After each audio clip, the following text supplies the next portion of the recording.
WhatsApp guys, my name is Ritesh and I welcome you back for one more class with me. आज हम लोग करने वाले हैं चैप्टर नंबर 18 का सेकंड वीडियो। इसके पहले हमने एक वीडियो बना रखा है जहाँ पे हमने कॉम्प्रिहेंसिवली प्राइस राइज या इन्फ्लेशन इस टॉपिक को बहुत ही ज़्यादा डिटेल में एक्सप्लेन किया हुआ है। So if you have not seen that video, I will put a link in the description below और इन द पिन कॉमेंट। आप जाके प्लीज़ पहले वो वीडियो देख लीजिए, फिर आप यहाँ पे आइए। Now the agenda for the session is going to be covering the concept of consumer protection. हम लोग देखेंगे कि हमारे मार्केट के अंदर कंज्यूमर किस तरीके से एक्सप्लॉइट किया जाता है। We will also look at ये एक्सप्लॉयटेशन के रीजंस क्या है एंड इन एक्सप्लॉयटेशन से कंज्यूमर्स को बचाने के लिए, कंज्यूमर्स की इंटेग्रिटी मेंटेन करने के लिए गवर्नमेंट ने क्या क्या स्टेप्स लिए हैं at international level, at national level as well as at a regional level, right. Before we start our video, I would like to appreciate you for supporting us all this while and मैं चाहता हूँ कि आप ये support बनाए रखिए। जब आप हमारे वीडियोस के ऊपर लाइक करते हो, कमेंट करते हो, हमारे चैनल को सब्सक्राइब करते हो, तो यूट्यूब को रियलाइज़ होता है दैट हम जो काम कर रहे हैं वो क्वालिटी काम है and that's how our video gets recommended to even more people and this family even keeps on growing better. तो आपका सपोर्ट बनाए रखिए, कमेंट करते रहिए, लाइक करते रहिए and what ever it is, जो भी आपका फीडबैक है प्लीज़ कमेंट में बताते रहना, right. Now let's begin with the first topic which talks about consumer protection. हम लोग मार्केट में जब भी जाते हैं, हम लोगों ने काफ़ी बार ऐसे स्लोगन सुने हुए हैं जैसे satisfaction of consumer is our motto, consumer is the king. But ये सारी चीज़ें सिर्फ बहकावे की बातें हैं। आज जो हमारा कंज्यूमर है ना, वो काफ़ी ज़्यादा मैल प्रैक्टिसेस का विक्टिम बन चुका है। प्रोड्यूसर्स और मिडिलमैन कंपटीशन से अपने आप को प्रॉफिट करवाने के लिए काफ़ी ज़्यादा अननेसेसरी इलीगल एक्टिविटीज़ करते हैं, इमोरल एक्टिविटीज़ करते हैं, जिसका सारा भुगतान एक कंज्यूमर को करना पड़ता है। इन सारे ही एक्टिविटीज़ में कंज्यूमर का इंटरेस्ट हार्म होता है, राइट। आज हम लोग fake products, bad quality products, wrong price products, ये सारी चीज़ों के वजह से आज हम लोगों के इंटरेस्ट कॉम्प्रोमाइज़ हो रहे हैं, सैक्रिफाइस हो रहे हैं at the level of every person. आज आप हो, मैं हो या कोई भी इंसान हो, हमारी कुछ ज़रूरतें होती हैं, उन ज़रूरतों को पूरे करने के लिए हम लोग कोई ना कोई प्रोडक्ट या सर्विस कंज्यूम करते हैं। So at a level everybody around us, each and every individual is a consumer.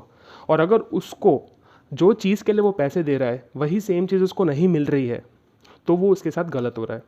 अब ये जो सारे मैल प्रैक्टिसेस हो रहे थे, जो एक्सप्लॉयटेटिव नेचर के काम हो रहे थे ना, उसको सबसे पहली बार पब्लिक पोर्टफोलियो में सबके सामने लाना और उसके बारे में आवाज़ उठाने का काम रैल्फ नाडर ने किया था। Now Ralph Nadar is an American activist and he is said to be a pioneer of the consumer movement। अब ये चीज़ आपको एक MCQ पॉइंट ऑफ व्यू से याद रखनी है दैट इन्होंने पहली बार कंज्यूमर के हित में अपनी आवाज़ उठाई थी।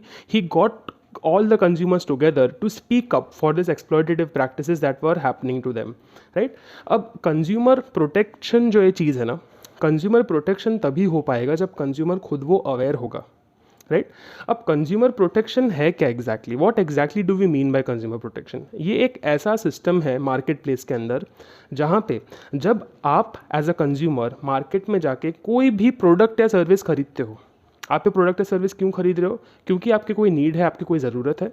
आप उस ज़रूरत को सेटिस्फाई करने के लिए मार्केट में जा रहे हो, अपने हार्ड अर्नड पैसे उन्हें दे रहे हो और सामने कोई प्रोडक्ट या सर्विस उनसे ले रहे हो। तो जब आप एक प्रॉपर जेन्युइन बायर के तरीके से अपने एंड से सारे काम सही से कर रहे हो, तो यू एक्सपेक्ट और you deserve to get the right quality of goods, the right quantity of goods and at a reasonable price, ठीक है।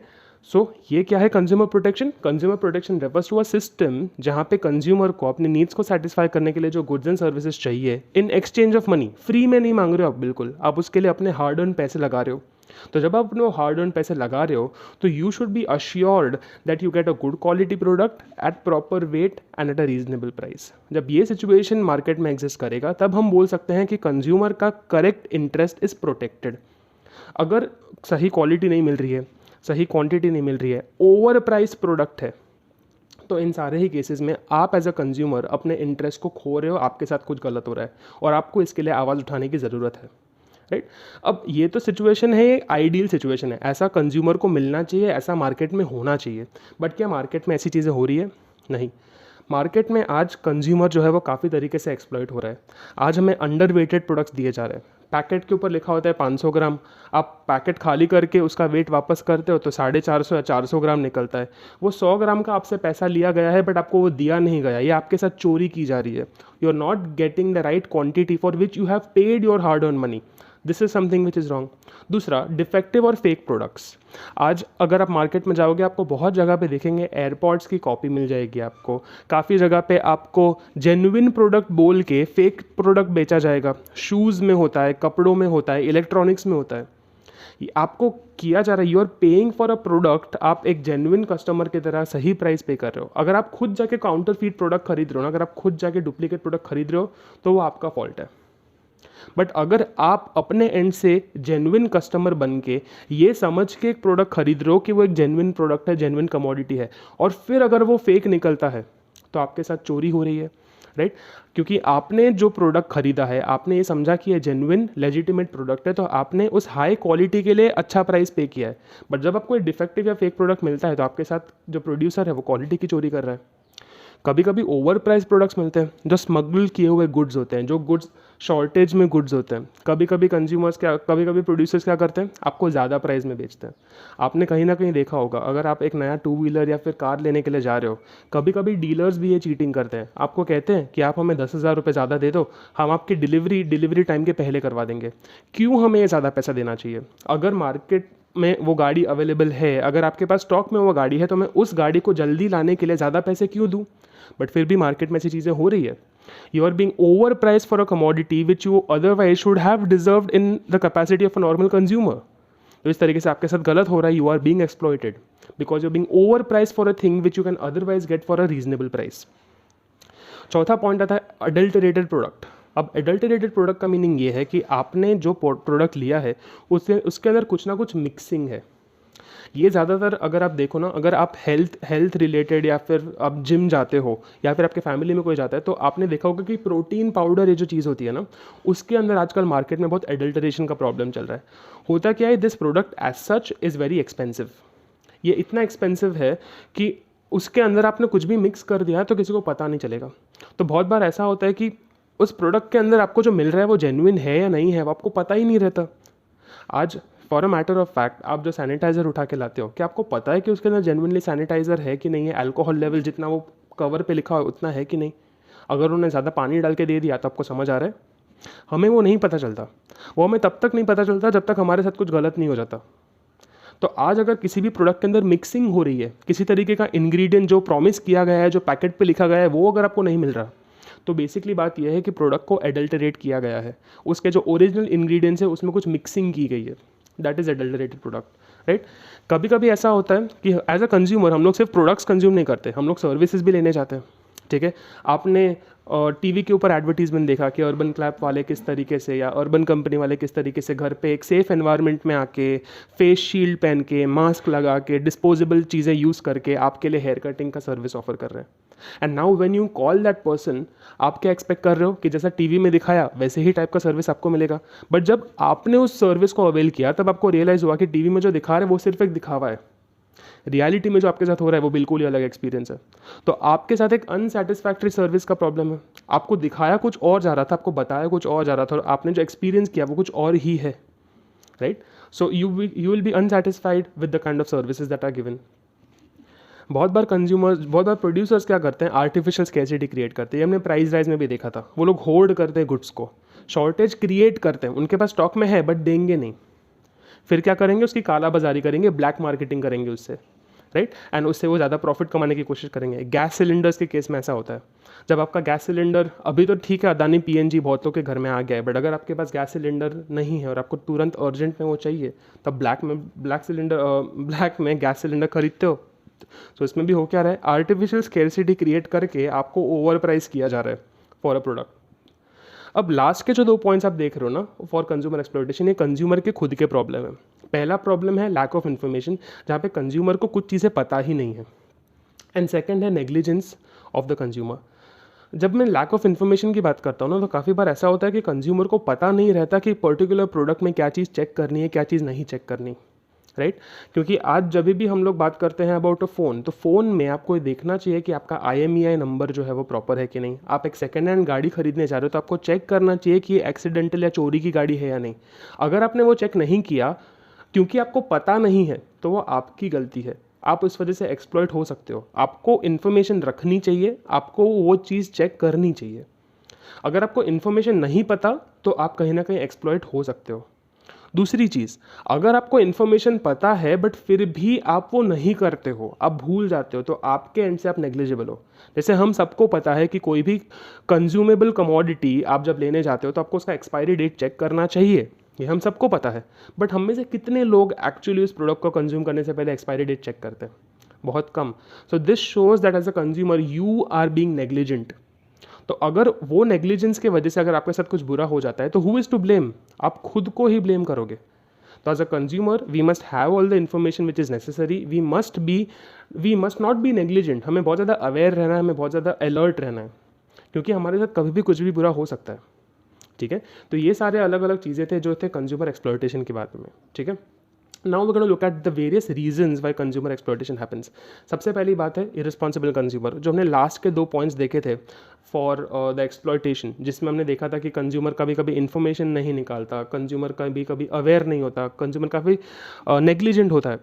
तो वही कहीं ना कहीं ये भी आपको पता चल रहा है, जब एक कंज्यूमर खुद इररिस्पॉन्सिबल है, जब वो खुद इग्नोरेंट है, जब वो खुद पता लगाना नहीं चाहता, उसको अवेयरनेस नहीं रखनी, तो ये तो प्रोड्यूसर्स के लिए अच्छी बात होगी ना, कि सामने वाले बंदे को अगर मुझे बुद्धू बनाना है और वो सामने वाले को पता भी नहीं, उसको फ़र्क ही नहीं पड़ता, तो मेरे लिए तो अच्छी हो गई बात, मेरे लिए चीटिंग करना आसान हो गया।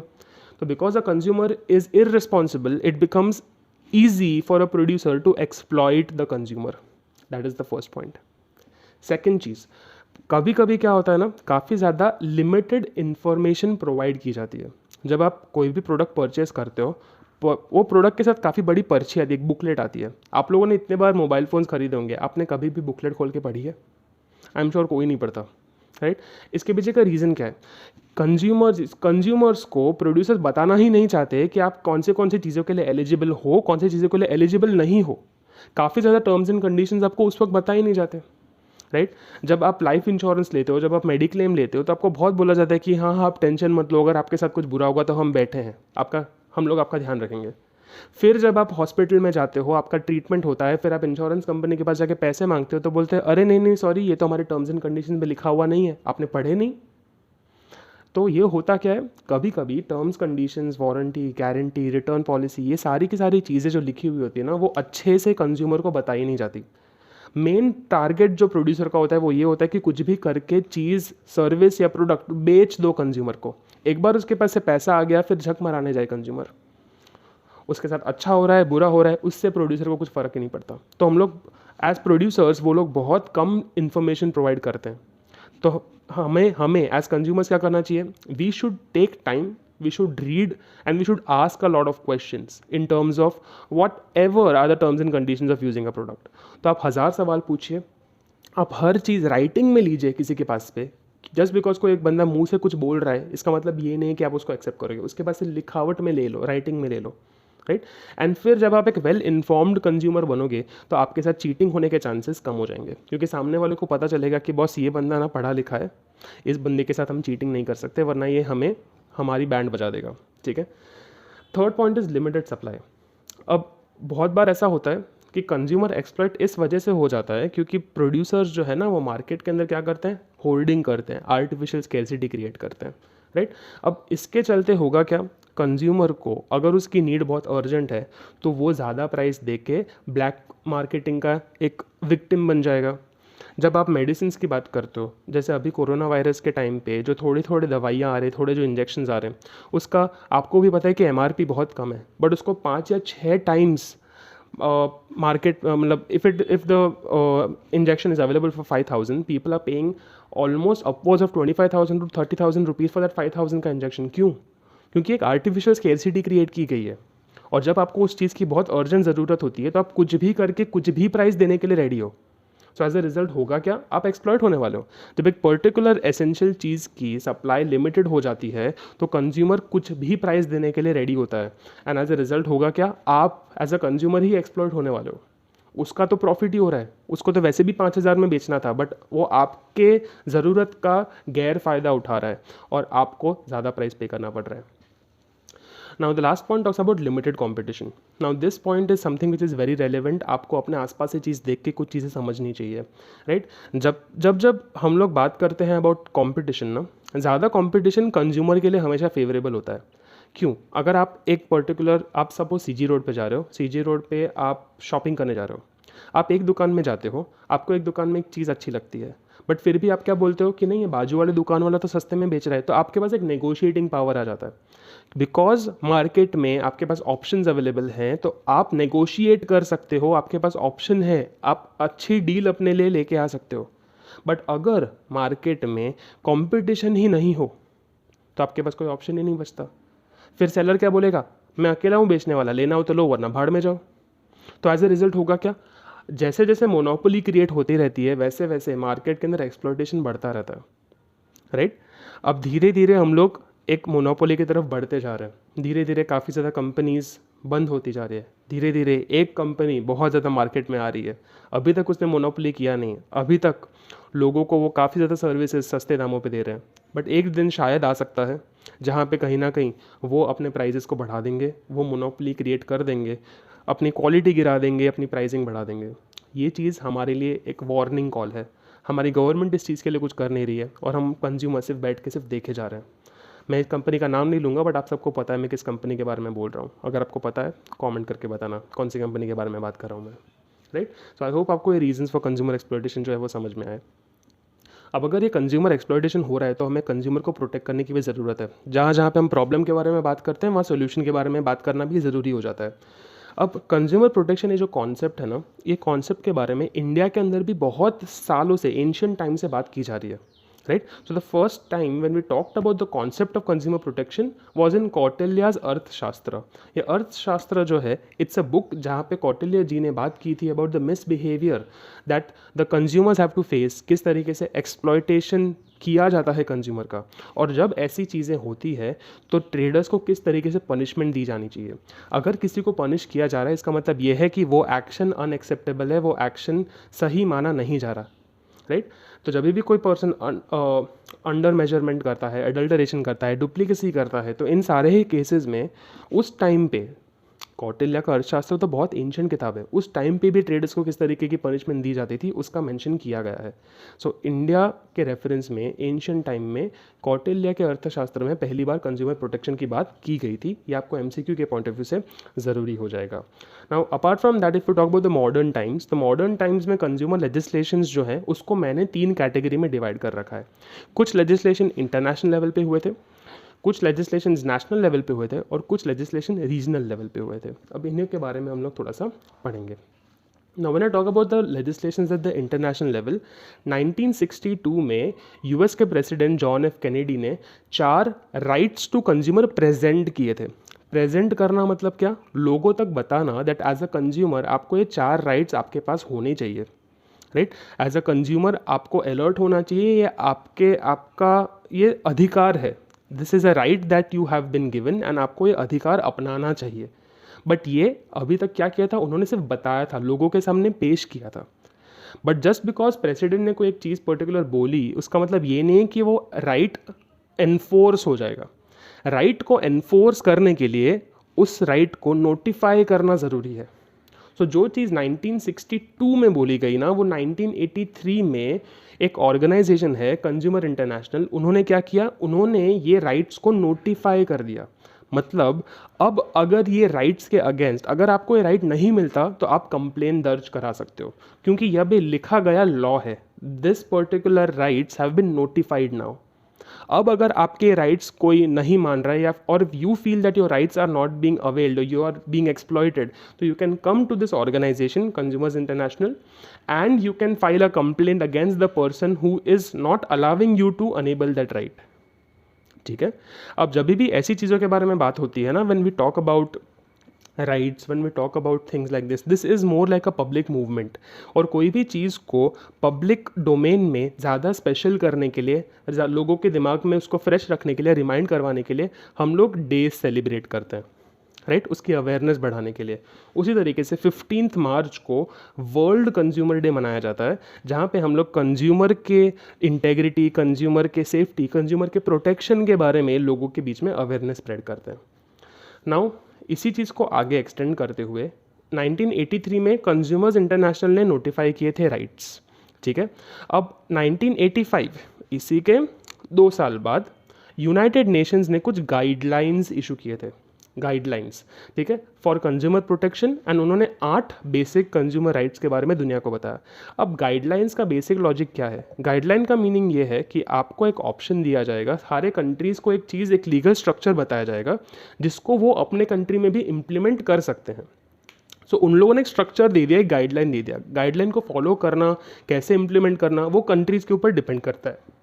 तो 1985 में जो यूनाइटेड नेशंस ने गाइडलाइंस दी, उसको फॉलो करते हुए हम लोगों ने इंडिया के अंदर एक नेशनल लेजिस्लेशन बनाया इन 1986, ठीक है, which is national consumer protection act. तो 24 दिसंबर 1986 को इंडिया ने खुद का कंज्यूमर प्रोटेक्शन एक्ट बनाया बेस्ड ऑन द गाइडलाइंस जो यूनाइटेड नेशन ने बताई थी हमें, ठीक है। अब जैसे इंटरनेशनल लेवल के ऊपर 15 मार्च को वर्ल्ड कंज्यूमर डे मनाया जाता है, उसी तरीके से इंडिया के अंदर नेशनल लेवल के ऊपर कंज्यूमर राइट्स डे 24 दिसंबर को बनाया जाता है, ठीक है।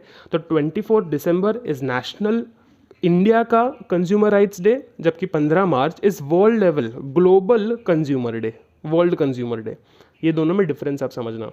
अब जो चीज़ नेशनल लेवल पे होती है ना, वो कहीं ना कहीं रीजनल लेवल पे, स्टेट लेवल पे भी हमें इम्प्लीमेंट करनी पड़ती है। तो जो हमारा 24 दिसंबर 1986 में इंडिया लेवल पे एक्ट बना था, उसी को एक्सटेंड करते हुए हम लोगों ने 18 फरवरी 1988 में गुजरात कंज्यूमर प्रोटेक्शन एक्ट बनाया, जो इस स्टेट के अंदर, गुजरात स्टेट के अंदर इम्प्लीमेंट किया जाएगा, राइट। वैसे ही काफ़ी ज़्यादा और स्टेट्स थे जिन्होंने अपने अपने कंज्यूमर प्रोटेक्शन एक्ट्स बनाए, बट हमारे लिए 1988 का गुजरात कंज्यूमर प्रोटेक्शन एक्ट याद करना ज़रूरी हो जाता है। अब आप सोचो कि यार ये एक्ट तो 1988, अभी तो 2020 चल रहा है, तो ये एक्ट तो कितने पुराने हो गए। ऐसी बात नहीं है। टाइम एंड अगेन जैसे जैसे मार्केट में बदलाव आता जाता है, जैसे जैसे हमें नई चीज़ें पता चलती जाती है, वैसे वैसे हम इन सारे लेजिस्लेशंस में अमेंडमेंट लेके आते हैं।